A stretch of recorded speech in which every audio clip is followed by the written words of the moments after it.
Hello everyone, હું H K Barad cooking ચેનલમાંથી બોલું છું। આજે આપણે બનાવીશું લસણ કોથમીરવાળું બટાકાનું કાઠિયાવાડી શાક। બાફીને બટાકા તૈયાર રાખ્યા છે, ટામેટાં કટિંગ કરીને રાખ્યા છે, લસણ ધાણા આદુ અને મરચાંની પેસ્ટ બનાવીને તૈયાર રાખી છે। રાઈ મેથી એડ કરીશું, આખા દાણા એડ કરીશું, જીરું એડ કરીશું, તેલ એડ કરીશું।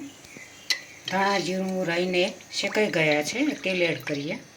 હિંગ એડ કરીશું, મીઠા લીમડાના પાન એડ કરીશું, લીલી ચટણી એડ કરીશું, ચણાનો લોટ એડ કરીશું,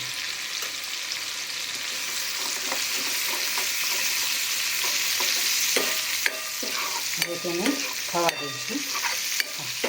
2 મિનિટ કરીશું।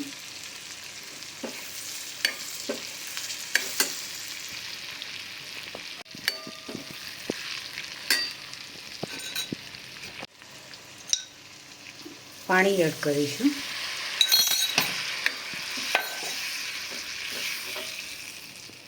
ધાણા જીરું પાવડર સ્વાદ અનુસાર, હળદર, મીઠું ચટણી સાથે એડ કરી દીધું છે। લાલ મરચું નાખવાના, લીલા મરચાં વાટેલા છે। બટાકા એડ કરીશું, બાફીને તૈયાર રાખ્યા છે।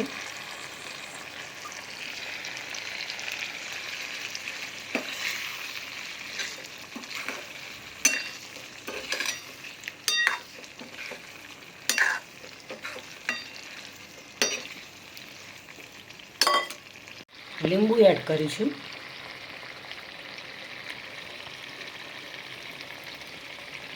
તે કાઠિયાવાડી શાક ગામડાની રીતે રસાવાળું બનાવીશું। કરીને અડધો કપ ધાણા તૈયાર રાખ્યા છે, એડ કરી દઈશું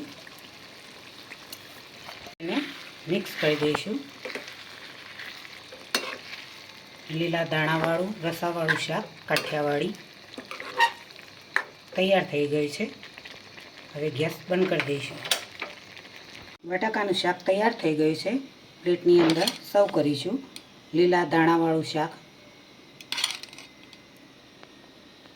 આ રીતે ગામડામાં લોકો રસાવાળું શાક બનાવીને લીલા દાણા નાખીને ખૂબ જ ખાતા હોય છે। આજની રેસીપી મારી તૈયાર થઈ ગઈ છે મિત્રો। ખૂબ જ સરસ અને મીઠી સરસ રસાવાળું શાક ગામડાની રીતે બનાવ્યું છે। લીલા ધાણા નાખીને શાક બનાવ્યું છે। કાઠિયાવાડી શાક પણ કહેવાય, ગામડાની રીત પ્રમાણે પણ આ રસાવાળું શાક કહેવાય। એમાં પણ આ રીતે લોકો શાક બનાવીને ખાતા હોય, પૂરી સાથે ખાઈ શકાય, રોટલી સાથે ખાઈ શકાય। આ રીતે કટિંગ કરીને ડુંગળી સાથે જોડે આરામથી તમે શાક ખાઈ શકો। ખૂબ જ ખાવાની મજા આવે આવું ટેસ્ટી શાક ખાવાની મિત્રો। જરૂરથી તમે કોમેન્ટ કરીને મને જણાવજો, તો મને ખૂબ આનંદ થશે।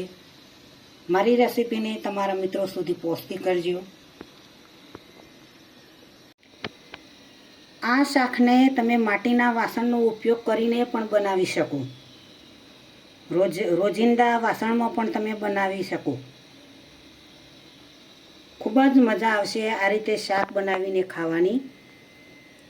પરોઠા સાથે પણ આ રીતે બટાકાનું શાક ખાઈ શકાય।